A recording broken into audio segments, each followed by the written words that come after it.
Everyone, Azlan cooking and gardening में आपको खुशामदीद। तो मैं आज आपको जो प्रोग्राम देने वाला हूँ ये ज़ीनिया प्लांट से रिलेटेड है।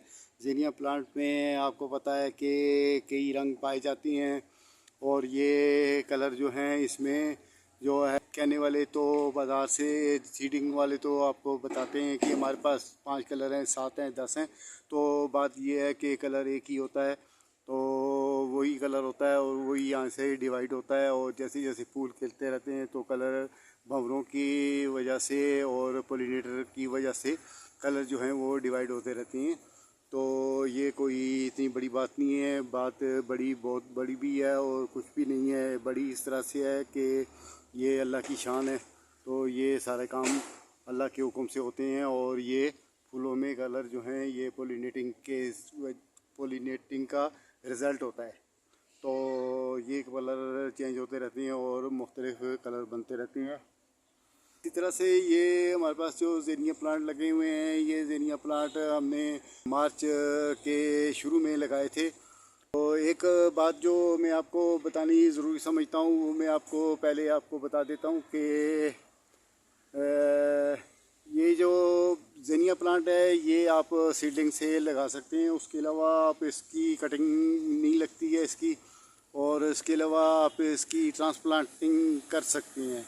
ट्रांसप्लांटिंग भी इस हिसाब से कर सकते हैं कि इसकी कोई ब्रांच अगर वो ढीली होके ज़मीन के साथ लग गई है, झुककर ज़मीन के साथ लग गई है, फूलों से भरी हुई है और झुककर ज़मीन के साथ लग गई है, टच हो गई है, तो उसके बाद वो वहाँ पर उसकी स्टेम से रूट्स निकलने शुरू हो जाएंगे। जब उससे रूट्स निकलने शुरू हो जाएंगे तो उसी वजह से फिर वो वहाँ पर रूट्स उसके वहीं से सॉइल में दाखिल होते जाएंगे और वो वहाँ पर उसके ठीक ठाक रूट्स बन जाएंगे महीने 20 दिन में। और उसके बाद उसको आप जहाँ से वो ब्रांचेस जिस स्टेम से चली हुई है वहाँ से उसको आप कर काट के तो ज़मीन से उसको आराम से निकालें, रूट्स के समेत उसको आप वहाँ से निकालें और दूसरी जगह पर ट्रांसप्लांट करें। तो ये एक सूरत है। लेकिन उसमें भी ऐसा एक बात उसमें भी है कि वो ट्रांसप्लांट तो हो जाता है, लेकिन उसमें दूसरी बात ये होती है कि वो तकरीबन 20 दिन 15 या 20 दिन वो स्ट्रेस में रहेगा। तो स्ट्रेस में जब वो रहेगा तो फिर उसका वो मज़ा नहीं रहेगा। तो ये जो फूल खिलने होते हैं या जो भी होता है ये 15-20 दिन का ही तो टोटल गेम होता है। तो एक मिसाल है। तो इसलिए फिर मेरा ये ख्याल है कि मैं तो आपको यही मशवरा दूंगा कि ट्रांसप्लांट की भी ज़रूरत नहीं है।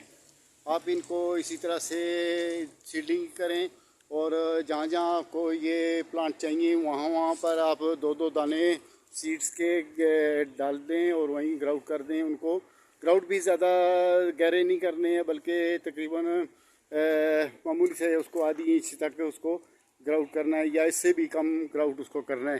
तो फिर उसके बाद उस पर आप वाटरिंग कर देंगे। तो वाटरिंग करने के बाद उस पर धूप वाले एरिए होना चाहिए। इसमें एक बात मस्ट है ज़ीनिया के लिए ख़ास करके, बाकी पौधों के लिए भी है लेकिन ज़ीनिया के लिए ये बात मस्ट है कि इसकी सीडलिंग जो है ये धूप में होती है और इसका वाटरिंग का बहुत ज़्यादा ख्याल रखना पड़ता है।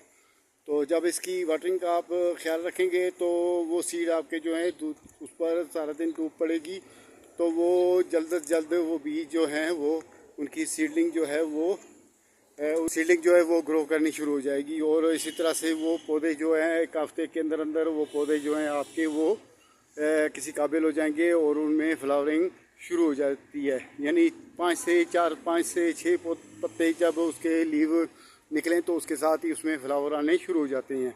और क्योंकि फिर पोलिनेटर जो हैं वो भी फिर आने शुरू हो जाते हैं और वो पोलिनेटर जो हैं उसमें मुख्तलिफ़ तरीके से अपने अपने कामों में लग पड़ते हैं। और इसमें बटरफ्लाई भी आती है, भंवरे आते हैं, पोलिनेटर छोटे बड़े आते हैं। उसके अलावा इसमें शहद की मक्खियाँ भी यानी भी इसमें बहुत ज़्यादा आती है। शहद की मक्खियाँ वो सब जितनी भी चीज़ें हैं वो अपने कामों में आते हैं, अपने काम के लिए आते हैं और अपने काम करके जाते हैं। पर उसमें इंसान को ये फ़ायदा हो जाता है कि इंसान को खूबसूरत एक बगीचा मिल जाता है उनकी वजह से और फूलों से भरा हुआ बगीचा एक मिल जाता है और कलर मिल जाते हैं मुख्तलिफ। उसमें फिर ऐसा होता है कि उसमें मुख्तलिफ कलर मिल जाते हैं।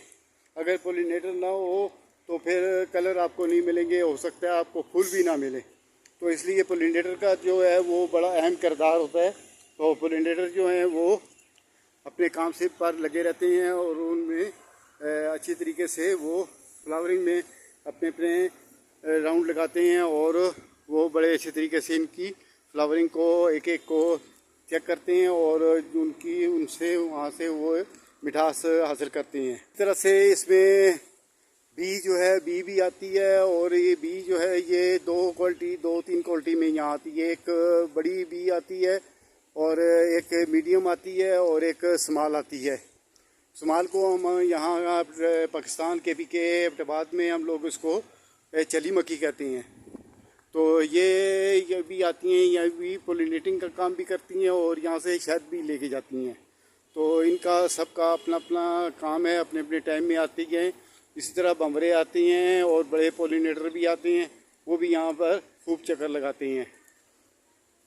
तो ये फ्लावरिंग का सिलसिला है और ये मैंने बताया है। तो इसके अलावा बात है कि इसमें फर्टिलाइज़ भी इसको करने की ज़रूरत नहीं है। सिर्फ एक बार जब आप सीडिंग कर रहे हैं उससे तकरीबन 20 दिन पहले आप इसको 20% इसको फर्टिलाइज़ कर दें।